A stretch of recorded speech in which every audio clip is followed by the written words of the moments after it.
जय श्री राम, जय श्री कृष्ण, हर हर महादेव। जो विश्व का अणु है वही विष्णु है, और जो नार का अयन है वही नारायण है। विष्णु शब्द विष और अणु से मिलकर के बना है।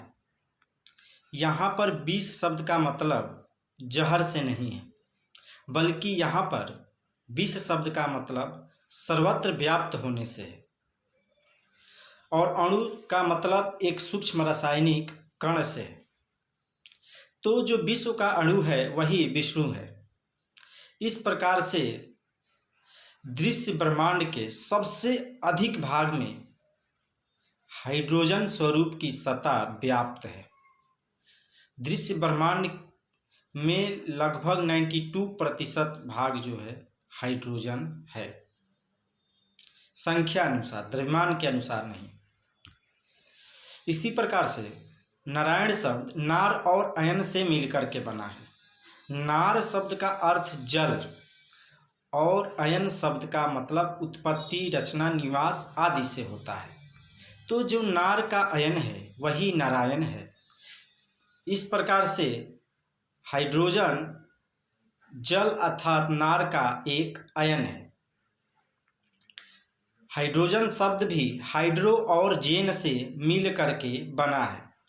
हाइड्रो का अर्थ जल और जेन का अर्थ उत्पत्ति है।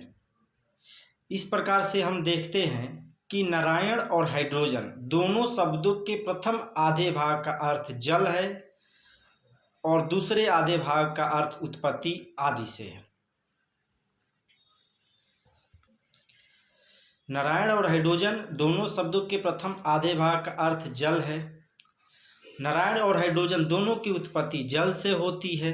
साइंस में लिखा गया है कि हाइड्रोजन जल से बना, और शास्त्रों में, वेदों पुराणों में लिखा है कि नारायण नार से आए। तो दोनों के आधे भाग का अर्थ जल है, दोनों की उत्पत्ति जल से होती है, और दोनों ही परम शक्तिमान हैं, परम शक्तिशाली हैं। इस प्रकार से हाइड्रोजन विश्व का अणु अर्थात विष्णु भी है, और नार का अर्थ अर्थात नारायण भी है। नमस्कार मित्रों, मैं लेखक श्री रामायण एक हरि और हाइड्रोजन नामक पुस्तक की रचना किया हूँ। जी, इस पुस्तक का नाम है हरि और हाइड्रोजन, प्रभु की वैज्ञानिक लीला। इस पुस्तक में कुल 51 अध्याय हैं।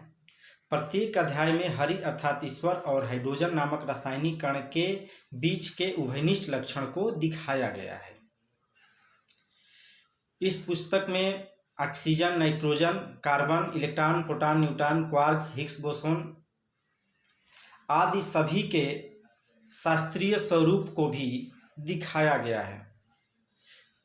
इस पुस्तक में संस्कृत और हिंदी व्याकरण के नियमों का भी पालन किया गया है। इसके साथ ही जय श्री राम, जय श्री कृष्ण, हर हर महादेव।